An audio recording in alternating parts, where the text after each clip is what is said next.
I chat on in these meetings. I just have us all on. Do you guys do, what is it? The speaker? No, the gallery view? What is this? Gallery view, right? Carrie, I tried really hard to learn sign language, but I failed. You can't read lips. You can't lip read. Okay, so hang on a second. I'm going to go ahead and share my screen. And I'm sure other people will be joining us as we go. But tell me when you can see my screen. Hey, Rhiannon. Hi. How are you? Good. Good to see you guys. Yeah, you too. Gals. Well. Okay, there we go. Can you guys see that? There we go. Yes. Yep. Okay, let me change it to the right view.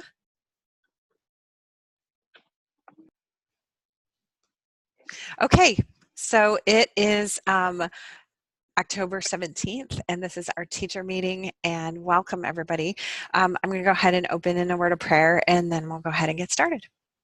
Dear Heavenly Father, we just thank you so much for the beauty of this day and the sunshine that we have and even the crisp, cool weather, Lord.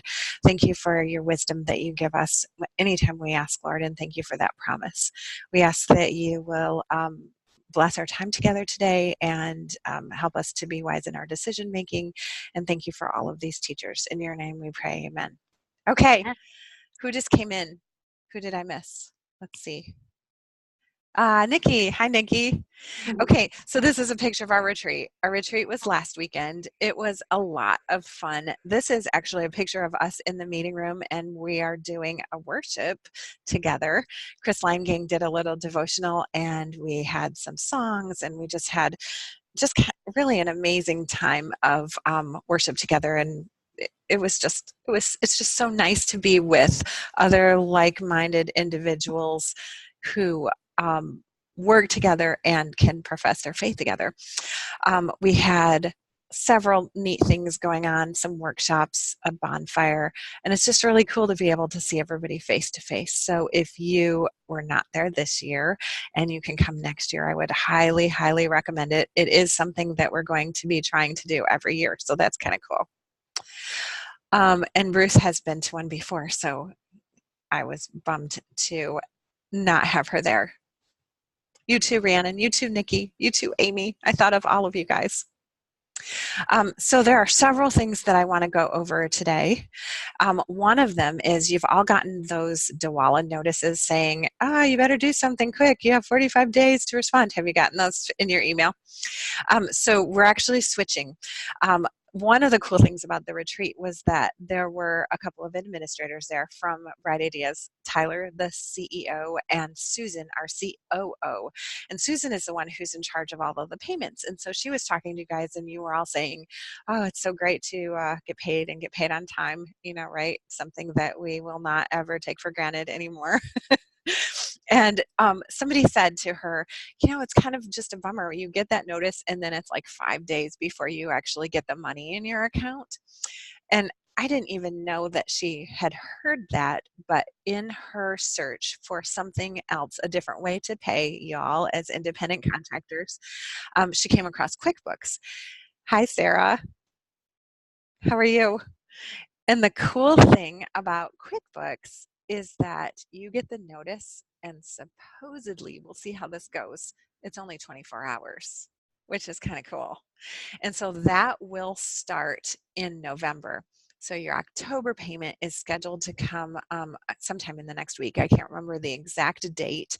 And so that'll still kind of be the same format. You'll get the notice. It'll be 5 days later. And then in November, we'll move to QuickBooks. Now, what does that actually mean for you?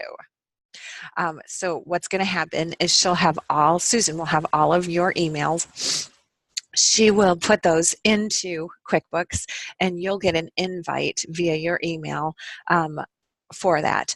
Now, if you don't feel comfortable putting that information directly into their website, you can call her, and I'll have a little information sheet that I post to our teacher page. You can call her and you can give her that information and she'll put it in directly for you.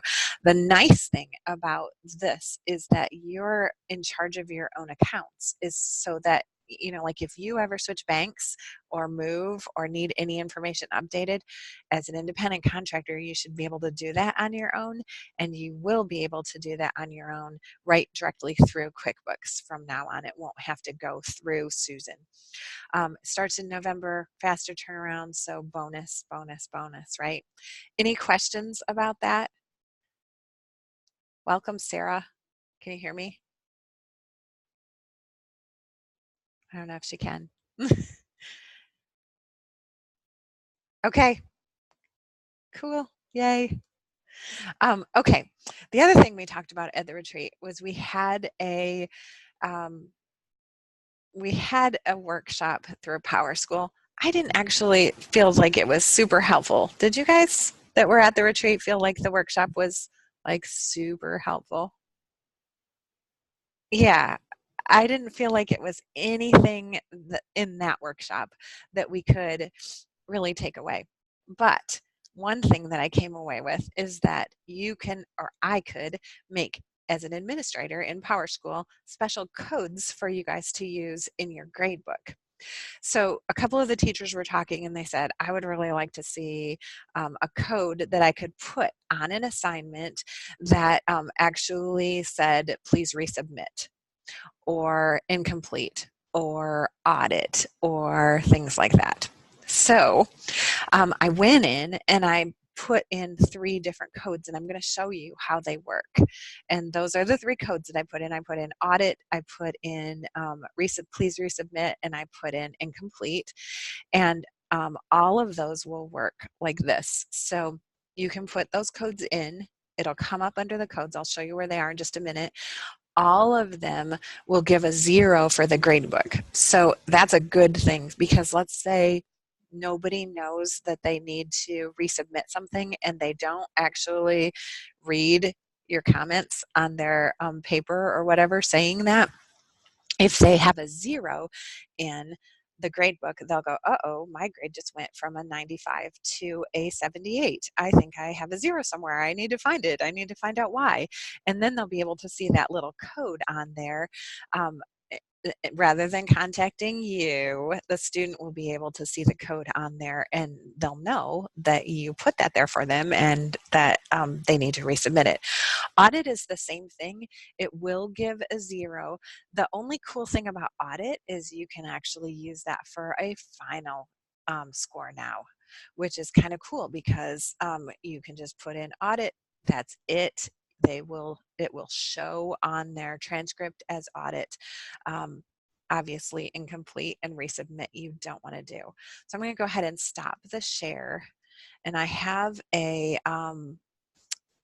class pulled up in PowerSchool. It happens to be Margie's marine biology, and the reason that I picked marine biology is because my girls are in there and I can change their scores really easily and put a little note, and they might get freaked out, but I can go, oh, calm down. I just did that because I was playing with it and trying to show the teachers. So here is what it looks like. Can you guys see that? So I'm going to go to something of Hattie's right now. And if I pull up that little score box right there, now we have something in the codes. We have incomplete, we have resubmit, and we have audit. So I can leave that in there. It'll average as a 0, but the students will see that resub button. So it makes it a little bit easier. It shows that it was collected. It shows that it's now late. I don't know why this absent shows up. That is probably something that I need to go in and fix, because we don't take attendance.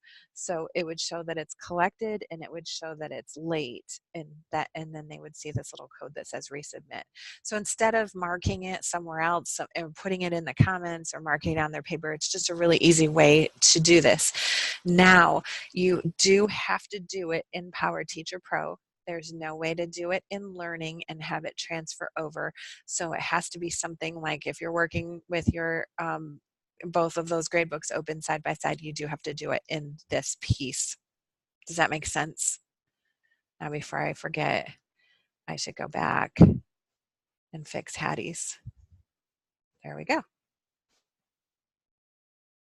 Now she'll see these little code things down here and she'll be like, I was not late with it, but I'll explain it to her. So does that make sense? So you can't make those little codes go away? You know, I thought that you could. Let me try it here. Yep, you can. And you can, so this is not the code. This is actually that little key thing down here. And so that's in addition to the code. So the code would be here. And then the key would be down here. Other questions? Come right on, Mike. But it doesn't say resubmit on those little buttons underneath. So No, it doesn't. So that's why you'd have to hit here first. okay. So And so, automatically, like if I hit resubmit, automatically these come up as like the default, and I can take that absent off. But you would want it to say collected, and you would want it to say that it's now late. Does that make sense? mm-hmm. And we would have to tell them what resub means. Yeah, you'd have to tell them what resub means. But I think it's pretty self-explanatory. You might just have to say, I mean, like I tried to do it short enough. I don't know how I would have done it any easier to figure out, but you would have to tell them if they didn't understand that they had to resubmit it. At least it would show up as something beside a 0. Do you feel like that would be helpful? Okay. Let me take this late off. Take this off. You can go and do it right up here. And then add that 100 back in and click save. Does that make sense? Good. I like all the thumbs up. Positive feedback. That's awesome. Okay. And then the last thing, and this is like kind of a super short meeting, but the last, well, it's not actually not the last thing. I lied. So the last thing before the last thing is I want to tell you, Michelle Glandon, is she here? Hi, Emily. I don't think Michelle's here, but she was saying how she doesn't have any students in classes. Like none of her kids are in her classes or in any other classes. So she has a lot of trouble figuring out what students can see. Yeah, like Jamie, and what they can't see. And I think that a lot of you are in this situation. So I was trying to figure out what we could do. And she had the idea of having like a, you know, you could be like for your classes, Jamie, we could have a student in your classes called Student Anderson, and you would be able to see that in the gradebook, and then you would also be able to log in as that student and see what they see from your side. So if that is something, like if you don't have any kids in classes and you have no idea what everybody is seeing, please just shoot me an email, let me know, and I will make Student Philippek or Student Cooper or Student Smith, any of those, and just let me know. And would there be a purpose for one in each of our classes or just one in one class? You know, I can, it's just as easy to do one in each of your classes. So certain teachers have different things set up differently in their classes. Like maybe they want to see what that extra credit looks like this way compared to this way. I can do it however you want it. If you think that it's just as easy to do one, that's fine too. So but then do I have to do all my papers and grade all my papers? You do. You have like 3 times the work. That's funny. Any other questions or thoughts about that? I would like to have you come on, Mike, if you did go to the retreat, and just kind of say a couple things that you really enjoyed about it. I loved hearing Tyler speak to the faculty. He was such an encouragement. He's so optimistic about the future of the Academy. He's so complimentary of all that we do. So that was just a big, huge boost for me. I thought that was really good too. And it seemed very authentic, you know? Yes. Humble. He's humble. He is. But smart. Man, he is like so smart. Yeah, he really is. Thank you, Jamie. others. Hi, sorry I'm late. But I had a really good time because this is my first year with Bright Ideas Press, and I got to meet everyone and just being now I know I see faces that I know, and I that know. was really nice. And it was just, my husband got to come with me, and we just couldn't say enough of the weekend. It was just such a great time. And yeah, everybody was so welcoming to me and to us, and we just had a wonderful time. So Good. that was really helpful, I think, especially on an online setting, to have face-to-face time with people and to really get to know coworkers. So I agree. I thank you. think that face-to-face is huge, and I didn't really used to think that was a big deal, but it really, truly is. Yes, yeah. Good. It was wonderful getting to meet everybody. Listening to Chris give our Sunday morning worship was wonderful. And just, once again, just face to face. And I think we learned more from each other than through the Power School learning. She was really confusing. But everybody else, it was nice to just be able to sit down. And I actually went and bought some different tools because of sitting down with people and saying, hey, this works for me. And it was just wonderful. What did you get? I got one of those writing pads. It's a pen tablet, so I can write on my screens a little nicer. Nice. Yes. So Good. that was a big help. Yeah, I've had fun with it. We were playing with it all last night. Oh, that's cool. Very cool. Thank you. Well, it was my first time too, and I was able to ride down with Jamie and Christine. And so I just loved meeting everyone. I loved kind of brainstorming with people, being new, and to Bright Ideas and online teaching. I just a lot. I learned a lot from them and everybody that was there, and I was roomed with Linda, so I got to talk to her a lot about Mystery of History.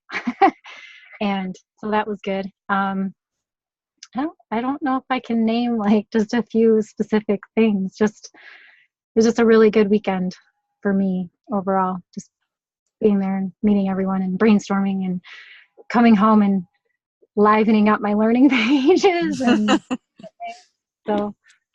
So one other thing, Michelle had this presentation that she gave on learning and engaging the brain. And so she had the journal to learn, the journal to learn, anyway, it was a reading journal. And so I implemented it already this week. Yay! So, awesome. Yeah. So I'm excited to see how it turns out. Oh, that's really cool. Good. Excellent. Well, I was just really excited that everybody could be there who was there and that the weekend turned out really good. I never told you about my Yellowstone experience. Do you remember the last teacher meeting where I was talking about being afraid of bears and things like that? All of the things that I worried about that could have gone wrong didn't. And then all of the things that I didn't worry about that could have gone wrong did. So I ended up sick and in the hospital with an intestinal infection, and then I woke up the third day with a cold and I got poison ivy. It was just it was one of those things where it was kind of like a comedy after a while where you're like, seriously? But our flight was fine and we didn't run into any bears or anything like that, so that was really good. Okay, last but not least, do you remember our new little segment with the what did the teachers do wrong? I won't pop the slide up for it. Last time we talked about Margie and things going on in the background that you don't plan for and how you can plan for those kind of things. She did a really good job by just turning off her microphone. But this time I'm going to have Rhiannon come on and tell us what she missed about the retreat. So Rhiannon, would you mind coming on video? Hi, everyone. I just wanted to say that I really wanted to be there. It was just a really important weekend for our family. I'm involved in a gala every year and my kids, their school gets a lot of money donated if we do these performances. So, had it been any other weekend, I know how vitally important it is to make sure that we really are. Would you like a Kleenex? With each other. So, and that's all I have to say about that. Thank you. You were cracking me up. I think everybody was like, okay, does her nose really itch that much? Or I thought you were going to rap it, Rhiannon. I want to rap. my nose itches now. I know, of course. Have you ever done something like that? Had like a little habit that sometimes I used to like kind of flick my hair, and I didn't realize how much I was doing it until I watched a video of myself. So this is something that actually happened to you, Rhiannon, right? So she watched one and realized she was, touching her nose a lot. Have you guys had anything like that? You do it with your hair when you first go on screen? That's great. Licking my lips. Oh, do you? See, I now used want to. I don't anymore, but I used to when I first started. I saw that and I'm like, ooh. Don't want to do that. Mhm. So there's really actually something to watching your own video. As hard as it is to watch your video, you do pick up on things. I remember actually one time that I was in a teacher meeting and I was just kind of like rocking back and forth.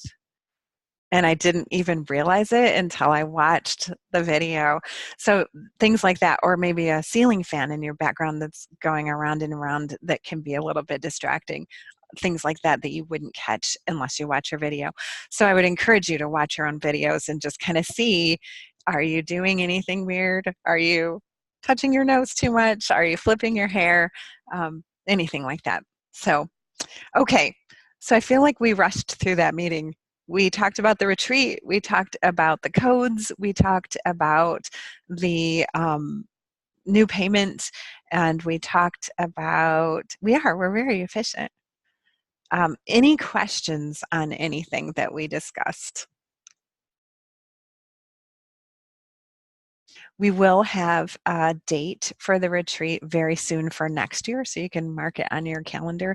And even if you think, like, if you're like, I'm not a group person, I'm kind of an introvert, I don't really care for those kind of situations. Some people are raising their hand and some people are just like not making eye contact. There are a couple of different options for you as an introvert. One, there are a lot of things that are optional that we do. Like, you wouldn't have had to come to the bonfire if you didn't want to, even though I would encourage you to. You wouldn't have to sit and play games. The other thing is that I think for $22 a night extra, you could have your own room. And so then at least you wouldn't have to worry about, am I snoring? What if I wake up in the middle of the night and I need to turn the light on and bother somebody? So there are different options as an introvert that you could use if you wanted to. The rooms were really nice. The rooms were great. Yep. And the place that we stayed was really nice. So I think that we'll probably stay in the same place next year. It's kind of central. It was beautiful to walk around out there. It was. I got some great pictures of mushrooms and all sorts of different fungus that don't grow around here. So I was excited. That you can use for your science class, right? She was just a fun guy. Yes. We don't have dates for sure yet, but I will have them to you very shortly. Very shortly. Okay. Can we drive down when there's not so much traffic? You can drive down anytime you want. You could leave at 3 a.m. if you want. Okay. I know there was a lot of traffic and a lot of construction. So I don't know, but Amy, Chris flew and I don't think he ended up paying that much for his flight. $2 something maybe. Yeah, that's the shoulder season for flying if you keep it the same date. So that means cheap fares. Yeah. So good. Well, thank you guys for coming and thanks for all that you do. And let me know if you have any questions at all. Have a good week. What's the fraction? Do you guys know? 8 out of. Oh, that's 15. Yeah, this is the 8th week. That's not a good this one. Is the absolute middle. This is okay. So that's good. That's good. Not fraction. It's absolute middle. And right in the middle of the week too, so we're good. That's a good way to look at it. Thanks, guys. Have a good week. Bye.